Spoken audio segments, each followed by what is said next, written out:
Debbie Brew, 15 Cindy Lane. I had to jot my grateful aggravation on my notes or I would forget. So I am grateful for especially the full committee reports, so thank you. Because most people don't have any idea what is being discussed in committee reports, so there may be no reason to go searching the website in their busy schedules for a committee report. However, they are listening to the meeting in their car or during their commute or at home, and they are also now watching. Thank you. I am also grateful for board members like Mr. Reddy and Mr. Wall continuously bringing up concerns and questions so that the public also can hear those, because they may also have the same concerns and questions, which I do on the homework. And Jamie, with the bullying, I'm glad you're looking into that, because I think it sounds great. We only have one HIV, but it takes a lot to get an HIV, and there's a lot of other bullying going on that needs to be addressed. And it seems that you're continuously discouraging the board members from having questions in committee reports, and that they should be emailing them, and that they should be discussing it before, and you all get the notes, and why isn't this being brought up? And I keep hearing that more and more over the last 6 months, especially more than ever, that the board members seem discouraged to share their comments and questions, especially during committee reports, and I really hope that your position on that changes, because it really prevents transparency, and it's very disappointing. The past couple months, I try not to speak about it, but it keeps coming up. I'm happy to respond to that, because there's a few things. One of the things that I've done as board president, and I think people have been on the board with me since that time, was to encourage more transparency. So let me explain the committee, how we run through the committee now. And so everyone who's listening to me is clear. We have our standing board meetings. The week prior is when all the committee meetings occur. They go at least 1.5 hours to some 3 hours a night. At those committee meetings, we have board members and we have one set of committees where 8 board members split amongst it, and you can see with the Buildings and Grounds report and Budget and Finance, they are given a lot of information upon which we can take action, and it will support every resolution that's on this agenda. If you recall, there was one board meeting where we had to stop for an executive session, and it was because the resolution items that were on our agenda that night hadn't been through committee, so we broke. My goal has been to encourage greater transparency so that everyone in the public knows what we are acting on. And I use the committee structure and this board together. We use it to make sure every item that is voted upon by this board has first been through committee, has first been discussed.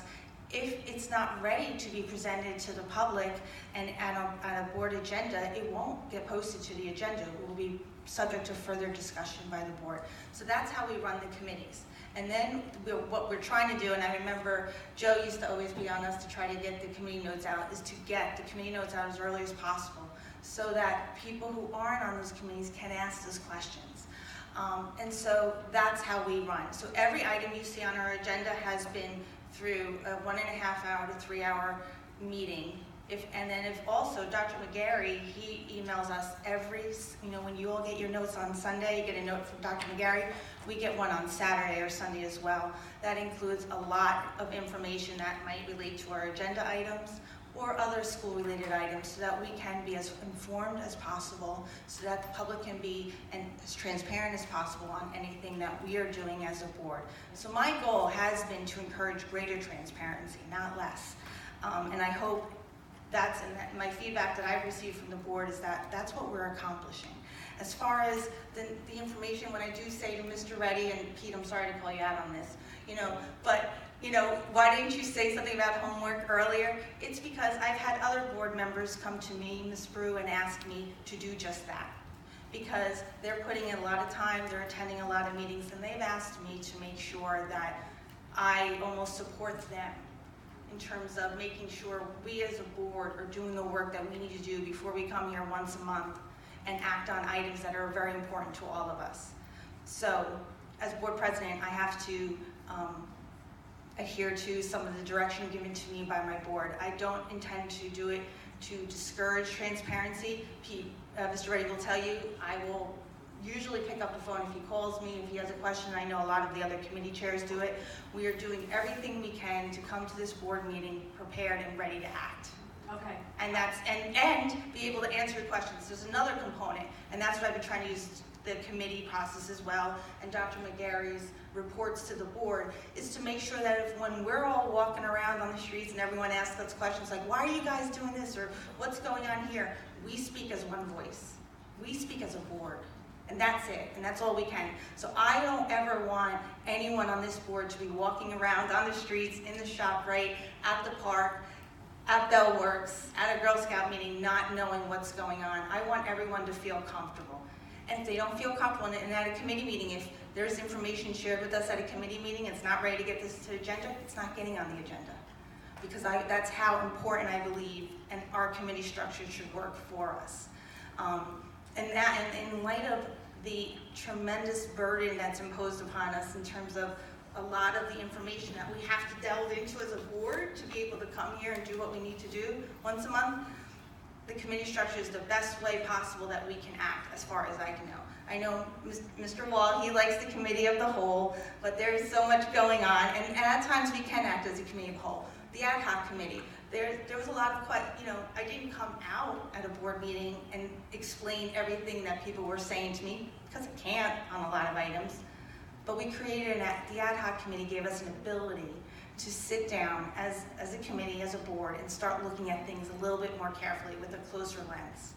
And that's what the committee structure gives us the ability to do. So while we might not be sitting here and rehashing the hour-and-a-half meetings at a board meeting, we're doing the best we can to convey to the public what we're doing, and also let you know that what we've discussed here, what you see, what we're voting on tonight, has been fully vetted so that everyone's comfortable. That has always been my goal, because that's been some of the concerns shared by me, by the board. Okay. Thank you for explaining how committee works. I already knew that, but for everybody else listening, I still stand by my comment that when you ask Mrs. Amorati, she could do a summary in the future and doesn't have to give a full report. It's great that the 9 of you know exactly what's going on in committee. You could share your questions back and forth, but it's also very informative for us to know.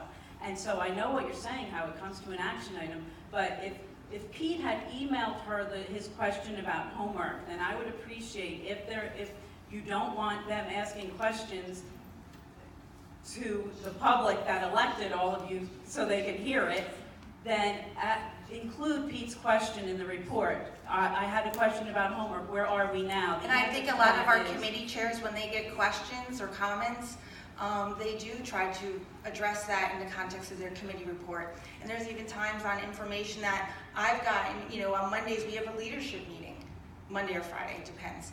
And in leadership meetings, this is Lou and I, we did it, and this year Eileen and me, any questions or comments or concerns that have been shared to me by board members, it's discussed then. If there's any update that's needed, it goes out. I mean, it's just a constant. Okay. I will just say. And we try to, and going to your point, yeah, because we try I to interrupted you the whole time that you spoke, but go ahead. And we try to tailor our comments in our committee chair reports that are posted publicly based on information that we receive. Okay, but still, every month I come, and every month things are brought up, and they are admonished to not bring them up again. And I will just say that I would not like to hear that anymore as a member of the public, and I would like all these questions, whether they're emailed or not, to be included, because I am interested in the things that they've asked about, and I'm grateful, since I elected these people, that they are asking on my behalf.